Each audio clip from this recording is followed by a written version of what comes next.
السلام عليكم ورحمة الله وبركاته.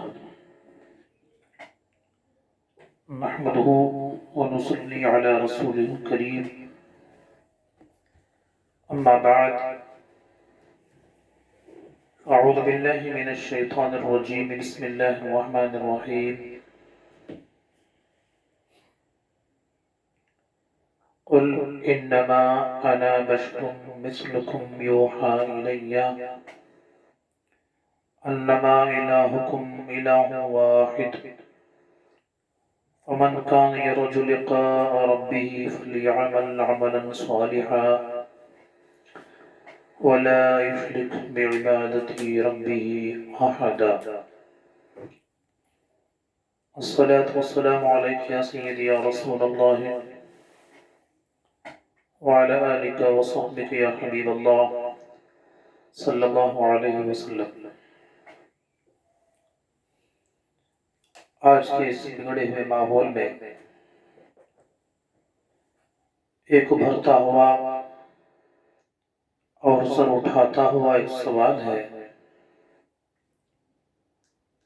کہ تاجدار مدینہ سید عالم جناب محمد رسول اللہ صلی اللہ علیہ وسلم کی بشریت ہے.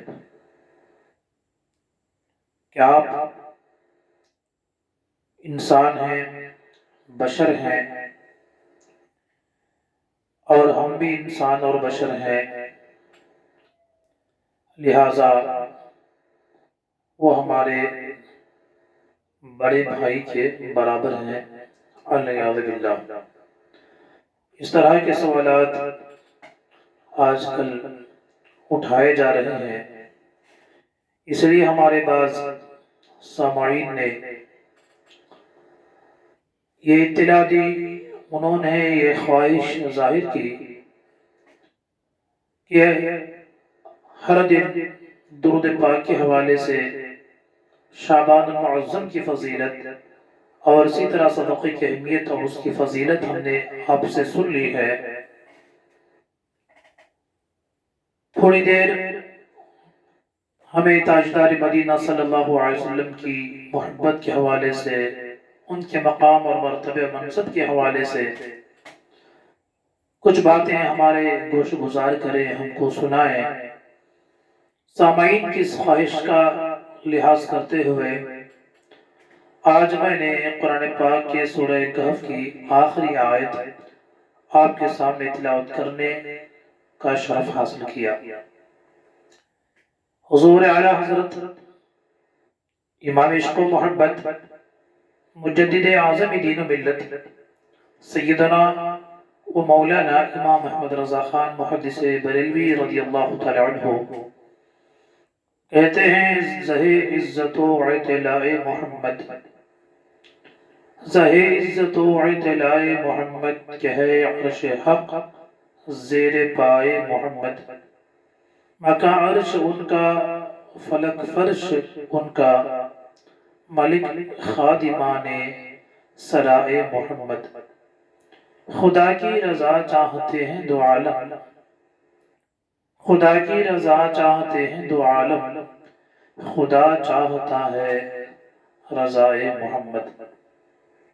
رضا پل سے اب وجد کرتے گزریے، رضا پل سے اب وجد کرتے گزریے، کہ ہے رب سلم صدائے محمد.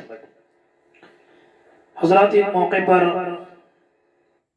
یہی نعت پاک ایک محفل میں پڑھی گئی تو اس محفل کی جو نظامت جو کر رہے تھے، MC جو کر رہے تھے، وہ قلندر لاہوری حضرت علامہ ڈاکٹر اقبال علیہ الرحمہ تھے. جب انہوں نے اعلیٰ حضرت کی اشعار سنے تو انہوں نے 2 شعر اضافہ کیا. ڈاکٹر اقبال کی بھی 2 شعر آپ سنیں. کہتے ہیں، تعجب تو یہ ہے کہ فردوس اعلیٰ، تعجب تو یہ ہے کہ فردوس اعلیٰ بنائے خدا اور بسائے محمد. تماشا تو دیکھو کہ دوزخ کی آتش، تماشا تو دیکھو کہ دوزخ کی آتش لگائے خدا اور بجھائے محمد صلی اللہ علیہ وسلم۔ عزیزان ملت، ہر دن آپ درود پاک کے حوالے سے بہت ساری گفتگو سنی۔ انشاءاللہ یہ سلسلہ درود پاک کی فضیلت کے حوالے سے یہ چلتا رہے گا۔ آج حضرت سیدنا مجدد الفسانی شیخ احمد فاروقی سرہندی رضی اللہ تعالیٰ عنہ، یہ کوئی معمولی شخصیت نہیں ہے۔ جب اکبر بادشاہ کا دور تھا، جب اس کا ظلم و ستم زیادہ ہونے لگا، جب اس نے شریعت کا مذاق اڑایا، علماء کرام کو جیل میں ڈالا جا رہا تھا، اس نے شریعت سے کھلواڑ کیا، اس وقت اس اکبر بادشاہ کا مقابلہ کرنے کے لیے اس کے دندان شکم جواب جس نے دیا ہے وہ ہندوستان کے ایک مشہور عالم دین حضرت سیدنا مجدد الفسانی، جو حضرت عمر فاروق رضی اللہ تعالیٰ عنہ کے نسل پاک سے ہیں۔ ان کا ایک قول ان کے مکتوبات سے نقل کر کے میں آپ کو بتا رہا ہوں۔ وہ فرماتے ہیں ایک انسان روزانہ 1,00,000 مرتبہ درود پڑھے، ایک انسان روزانہ 1,00,000 مرتبہ درود پڑھے اور وہ سرکار کے گستاخوں سے دوستی کرتا ہے، اس کے سامنے کوئی تاجدار مدینہ صلی اللہ علیہ وسلم کی گستاخی کرتا ہے، ان کے بارے میں کوئی معمولی کلمات کہتا ہے اور یہ درود پڑھنے والا اسے خوشی خوشی سن لیتا ہے، تو اس کا 1,00,000 درود پڑھنا اس کے منہ پر مارا جائے گا۔ الحمدللہ، دیکھیں ایمان کی جان تاجدار مدینہ صلی اللہ علیہ وسلم کی محبت ہے۔ اللہ کی سرتابہ قدم شان ہے یہ، اللہ کی سرتابہ قدم شان ہے یہ، انسان نہیں انسان وہ انسان ہے یہ، قرآن تو بتاتا ہے ایمان انہیں، قرآن تو بتاتا ہے ایمان انہیں، ایمان یہ کہتا ہے میری جان ہے یہ، ایمان کی جان ہے محمد رسول اللہ صلی اللہ علیہ وسلم۔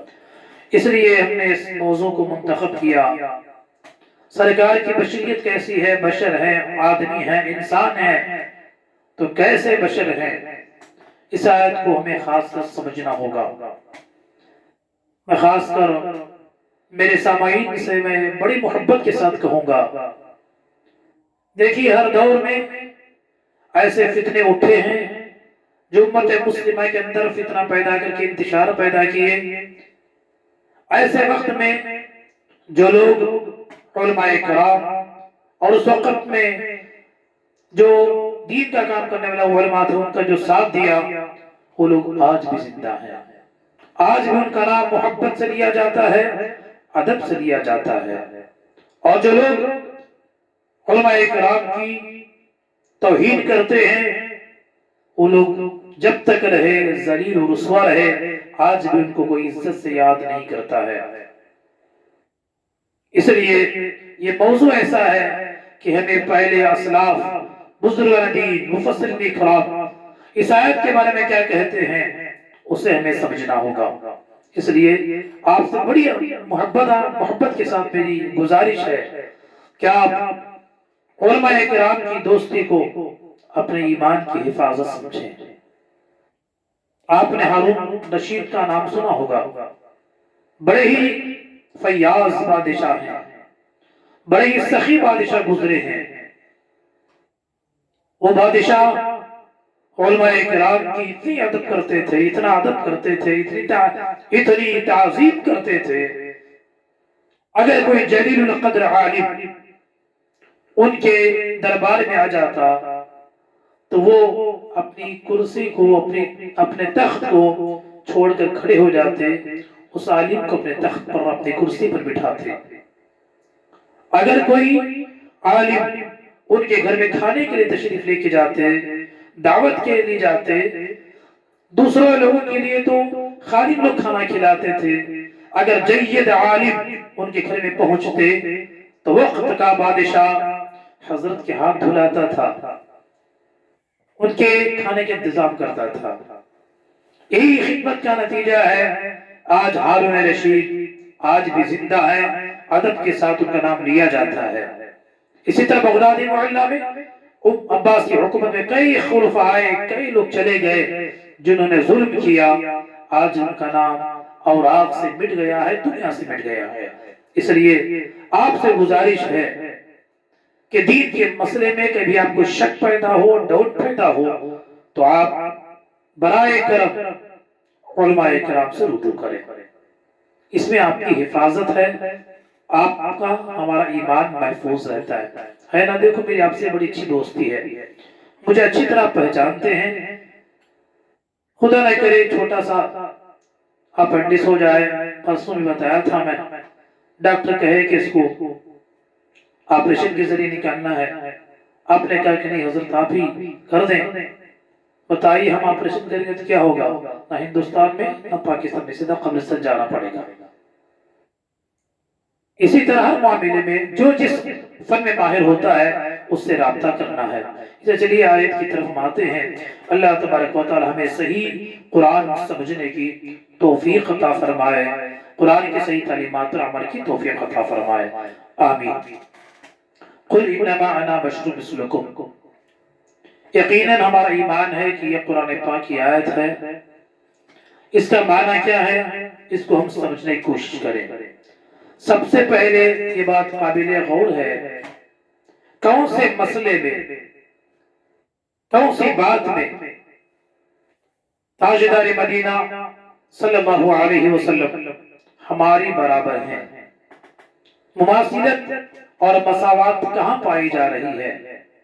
کیا اللہ کے رسول صلی اللہ علیہ وسلم کے اعضاء مبارکہ، ان کے باڈی پارٹس، ہاتھ، پاؤں، پسینہ، کیا یہ ہماری طرح ہیں؟ اگر بشر مثلکم کا یہ مطلب لیا جائے کہ جس طرح ہمارے دو ہاتھ ہیں ان کے بھی دو ہاتھ ہیں، ہمارے دو پیر ہیں، آپ صلی اللہ علیہ وسلم کی بھی دو پیر ہیں، آپ کے بھی دو گوشے مبارک ہیں، ہمارے بھی دو گوشے نکانے مبارک ہیں، دیکھنے کے چہرے مہرے کے حساب سے آپ بھی بشر اور آدمی ہی ہیں، ہم بھی آدمی ہیں، تو لہٰذا ہم اور وہ صلی اللہ علیہ وسلم برابر ہیں۔ تو کیا یہ مطلب ہے؟ ظاہر ہے کہ یہ مطلب لیا جائے تو سراسر غلط ہوگا۔ کون نہیں جانتا کہ تاجدار مدینہ صلی اللہ علیہ وسلم کے جسم پاک کا سایہ نہیں پڑتا تھا، ہمارے جسم کا سایہ پڑتا ہے۔ تاجدار مدینہ صلی اللہ علیہ وسلم کے جسم پاک پر کبھی مکھی نہیں بیٹھتی تھی، ہمارے جسموں پر مکھی کی بارات بیٹھا کرتی ہے۔ تاجدار مدینہ صلی اللہ علیہ وسلم کے جسم پاک سے جو پسینہ نکلتا ہے وہ عطر سے، عنبر سے بھی زیادہ خوشبودار ہے۔ ہمارے پسینے سے اتنی بدبو آتی ہے، ایک دن نہیں نہائیں گے تو دوسرے دن کوئی قریب ہمارے نہیں آتا ہے۔ تو بتائیے تاجدار مدینہ کے پسینے کے حوالے سے آپ صلی اللہ علیہ وسلم آپ کی پھوپھی کے گھر میں آرام کر رہے ہیں، دوپہر کا ٹائم ہے، چمڑے کے لحاف پر سوئے ہوئے ہیں، دیکھا جب بیدار ہوئے آنکھ کھلی تو آپ کی پھوپھی ایک چھوٹی سی شیشی ہاتھ میں ہے اور کپاس کاٹن بھی ہاتھ میں ہے، سرکار کے عرق مبارک کو، پسینے مبارک کو اٹھا کے شیشی میں جمع کر رہی ہیں۔ اللہ کے حبیب بیدار ہوئے، پوچھا اے پھوپھی جان یہ کیا کر رہی ہیں؟ تو فرماتے ہیں یا رسول اللہ صلی اللہ علیہ وسلم یہ آپ کا عرق مبارک ہے، یہ آپ کا پسینے مبارک ہے، جسے ہم محفوظ کر رہے ہیں، شادیوں میں اور عروس پر، دلہنوں پر اس کا ہم استعمال کرتے ہیں، اس لیے کہ آپ کے پسینے مبارک میں جو خوشبو ہے وہ خوشبو ہم نے کسی میں نہیں دیکھا ہے، وہ خوشبو ہم نے کسی میں نہیں دیکھا ہے۔ یہ وجہ ہے آج کس کے جسم سے خوشبو آتی ہے؟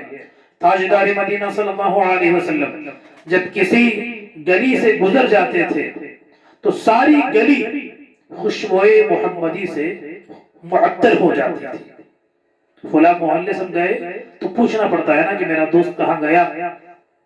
لوگ کو پوچھیں فلاں کہاں گیا تو لوگ کہیں گے کہ دیکھو ہم نے اسے جاتے ہوئے دیکھا ہے. لیکن اللہ کے حبیب کی خاصیت تھی، یہ ان کی خصوصیت تھی، جس گلی سے اللہ کے حبیب گزر جاتے تھے ساری گلی میں خوشبو پھیل جاتی تھی. صحابہ کرام سونگھ کر محسوس کرتے تھے اس گلی سے بھی سید عالم صلی اللہ علیہ وسلم کا گزر ہوا ہے. یہی وجہ ہے میرے اعلیٰ حضرت فرماتے ہیں کیا مہکتے ہیں مہکنے والے، کیا مہکتے ہیں مہکنے والے، بو پہ چلتے ہیں بھٹکنے والے. تاجدار مدینہ صلی اللہ علیہ وسلم ہماری طرح کیسے ہو سکتے ہیں؟ آپ نے کتاب الشفا کا نام سنا ہوگا، سیرت پر بڑی معتبر مستند کتاب ہے. یہ ایسی کتاب ہے علماء فرماتے ہیں دعا کرنے کے وقت اس کتاب کا حوالہ دے کے دعا کر، یا اللہ کتاب الشفا کی برکت سے دعا قبول فرما تو دعا قبول ہوتی ہے. یہ بڑی معتبر مستند کتاب ہے. فرماتے ہیں اس کی کتاب جہاں پڑھی جاتی ہے وہ گھر جلنے سے محفوظ رہتا ہے، تعاون سے محفوظ رہتا ہے، طوفان سے محفوظ رہتا ہے. آج بھی مکہ مکرمہ آپ جائیے، وہاں شیوخ کے گھر میں، وہاں عربی لوگوں کے گھر میں ہر دن اس طرح کے محفلوں کے انعقاد ہوتا ہے. مکہ کا ایک محلہ روسیفہ، وہاں عباس مالکی کا مکان ہے. جمعہ کے دن ہر چھوٹے بڑے کو جانے کو وہاں جانے کی اجازت ہوتی ہے. عصر کی نماز کے بعد سے لے کر تقریباً عشاء کی اذان تک وہاں محفل میلاد کا انعقاد ہوتا ہے. اس محفل میں بھی آخر میں اس کتاب کی 2 صفحے پڑھ کر دعائیں کی جاتی ہیں. وہاں حضرت امام مالک، امام شافعی، حضرت قاضی عیاض صاحب شفا یہ روایت نقل کر رہے ہیں. حضور صلی اللہ علیہ وسلم کے شمائل و خصائل میں بعض محدثین نے بیان کیا ہے کہ جب حضور صلی اللہ علیہ وسلم رفع حاجت کا ارادہ کرتے، پیشاب پاخانہ شریف کا ارادہ کرتے تو زمین شق ہو کر آپ کا بولو بازار نگل جاتی اور وہاں سے خوشبو آتی تھی. اب بتائیے کس کے پیشاب میں خوشبو ہے، کس کے استنجے میں خوشبو ہے؟ یہی وجہ ہے محمد بن سعد کاتب واقدی علیہ الرحمہ نے اس بارے میں حدیث ام المؤمنین سیدہ صدیقہ سے روایت کیا ہے. عائشہ صدیقہ نے پوچھا یا رسول اللہ صلی اللہ علیہ وسلم آپ بھی استنجا خانے میں جاتے ہیں، واش روم میں جاتے ہیں، ہم بھی جاتے ہیں، لیکن یا رسول اللہ جب واپس آپ آ جاتے ہیں وہاں ہم کسی چیز کی گندگی نہیں دیکھتے ہیں بلکہ خوشبو رہتی ہے. تو سنیے تاجدار مدینہ صلی اللہ علیہ وسلم ارشاد فرماتے ہیں اے ام المؤمنین کیا تمہیں معلوم نہیں زمین ان فضلات کو نگل جاتی ہے جو انبیاء کرام کے جسم سے نکلتی ہے. ہم میں سے کوئی ایسی چیز نہیں نکلتی جس ہم میں سے کوئی ایسی چیز ہرگز تم نہ دیکھو گی. دیکھیے کہاں تک ہم میں اور ان میں فرق ہوتا ہے. اسی سلسلے میں ایک اور حدیث ہے مالک بن سنان غزوہ احد میں سرکار کے جسم کو چھوٹا سا زخم لگا، اس زخم سے خون آنے لگا تو یہ حضرت مالک بن سنان رضی اللہ عنہ اس زخم پر اپنا منہ رکھ کر خون کو چوس کے پیتے ہیں. بتائیے خون پاک ہے یا ناپاک ہے؟ یہ مسئلہ سب احناف کو، حنفیوں کو معلوم ہے کہ وضو کر لیا خون نکل گیا تو وضو ساقط ہو جاتا ہے. یہ مسئلہ الگ ہے کہ شافعی مسئلہ کو مذہب میں خون سے وضو نہیں ٹوٹتا ہے. ہمارے یہاں وضو کیا خون نکل گیا تو ہمارا وضو ٹوٹ جاتا ہے. خون کھانا، خون پی جانا یہ حرام ہے، لیکن صحابی نے سرکار کے جسد اقدس سے، ان کے جسم سے جو خون نکلا ہے اسے پی لیا تو سرکار نے منع نہیں فرمایا ہے. اسی طرح عبداللہ ابن زبیر رضی اللہ عنہ نے حضور کے پچھنے کا خون پی لیا. پچھنے کہتے ہیں جو ہجامہ، آج کل بہت سارے جگہ یہ کیمپ چل رہا ہے، خاص کر وہ ہمدرد والے جو یونانی میڈیسنز والے پچھنے لگواتے ہیں، وہ ہجامہ کراتے ہیں. باڈی کے اندر، جسم کے اندر جو بلڈ ہمارا جو خراب ہے اس کو نکالتے ہیں، اس سے کافی فائدہ بھی ہوتا ہے. اس کے نکالنے کے لیے بھی کیا ہے چاند کے حساب سے الگ الگ تاریخیں بھی فکس ہیں. کب نکالنا اچھا ہے، کون سی تاریخ اس کے لیے مناسب ہے، انشاءاللہ کل میں آپ کو بتاؤں کہ اچھا سا علاج ہے۔ فرماتے ہیں کہ سرکار نے پچھنے لگوایا، پچھنے لگوانے کے بعد میں اس خون کو حضرت سیدنا عبداللہ بن زبیر نے پی لیا تھا، تو سرکار نے منع نہیں فرمایا۔ اسی طرح ایک عورت، دارقطنی، مسلم اور بخاری میں اس عورت کا نام برکہ لکھا ہے جو ایمن ہے۔ اس عورت نے ایک بار اسی طرح ایک عورت کے بارے میں مروی ہے کہ اس نے حضور صلی اللہ علیہ وسلم بولے مبارک، پیشہ مبارک پی لیا تھا۔ اس پر آپ نے اس عورت سے فرمایا لن تشتکی وجع بطنک ابدا، کبھی تجھے پیٹ کی بیماری نہ ہوگی، اور ان سے بھی کسی بھی قسم کے حضور صلی اللہ علیہ وسلم دھونے کا حکم نہیں فرمایا، فرماتے کبھی تیرے پیٹ میں بیماری نہیں آئے گی۔ تو معلوم ہوا کہ جسم کے اعتبار سے تاجدار مدینہ صلی اللہ علیہ وسلم ہماری طرح نہیں ہے، تو پھر کس معاملے میں اللہ کے رسول صلی اللہ علیہ وسلم ہماری طرح ہے؟ قرآن میں ہے کہ سرکار دوست جو صلی اللہ علیہ وسلم قل انما انا بشر مثلکم، اے محب و فرما کہ میں تمہاری طرح بشر ہوں، لیکن حدیثوں میں ہے تاجدار مدینہ فرماتے ہیں ایکم مثلی، تم میں سے کون ہے میری طرح؟ اور ایک حدیث میں لستو کاحد منکم، کہ میں تم میں سے کسی کی طرح نہیں ہوں، لستو کاحد منکم۔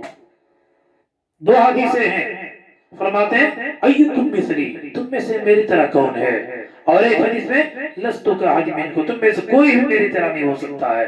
اس لیے ٹائم ہو گیا دوستو، آپ کو معلوم ہے کہ جسم کے اعتبار سے ہمارے نبی تاجدار مدینہ صلی اللہ علیہ وسلم ہماری طرح ہو ہی نہیں سکتے ہیں، تو پھر احکام شریعت نماز میں ہماری طرح ہوں گے، شادی شدہ کے مسائل میں ہماری طرح ہوں گے نہیں، ان کی بھی اس میں احکام بالکل الگ ہیں۔ وہ انشاءاللہ کل میں آپ کو بتاؤں گا۔ اسے ایک اہم ٹاپک ہے، روز 4 دن آپ لگاتار ٹائم دیں، آپ کا کافی فائدہ ہوگا۔ ایسے معاملات کے شیطان ٹائم نہیں دیتا ہے، سارا سال بیٹھے رہیں گے، ایسی ویسی باتیں کریں گے، ٹائم پاس ہوتا معلوم ہی نہیں ہوتا ہے۔ جب یہ باتیں سننے بیٹھتے ہیں 10-20 منٹ ہمارا کو ایسا لگتا ہے کہ سارا دن سننا پڑتا ہے۔ اس لیے اللہ نفس امارہ کی شر سے ہم سب کی حفاظت فرمائے، صحیح معنوں میں دین کو سمجھنے، اس پر عمل کرنے کی توفیق عطا فرمائے۔ اللہ عز و جل ہم سب کے دلوں میں سب سے زیادہ تاجدار مدینہ صلی اللہ علیہ وسلم کی محبت اور ان کی الفت پیدا فرمائے۔ آپ کے صدقہ طفیل ہمارے جان کی، ہمارے مال کی، ہماری عزت و آبرو کی مولا حفاظت فرمائے۔ بہت سارے ہمارے دوستوں احباب نے دعا کی وصیت کیے ہیں، خاص کر آج ہمارے بہت ہی قریبی دوستوں کی بھی دونوں کڈنی سے معذور ہیں اور وہ آج انتقال کر گئے، 2 چھوٹے چھوٹے بچے بھی ہیں، اس لیے انہوں نے دعا کے واسطے کہی ہے اللہ تعالیٰ اس طرح کی جملہ بیماریوں، کڈنی کی بیماری سے، کینسر سے، تعاون سے، لقوی وغیرہ بیماریوں سے اللہ عز و جل ہم سب کی حفاظت کرے، خاص کر اس کی عبادت کے لیے، نماز کو، روزے کو، حج کو، زکوٰۃ کو صحیح ٹائم میں ادا کرنے کے لیے اللہ کو صحت اور تندرستی عطا فرمائے۔ آمین آمین آمین بجاہ سید الانبیاء والمرسلین صلی اللہ علیہ وسلم۔ السلام علیکم ورحمۃ اللہ وبرکاتہ۔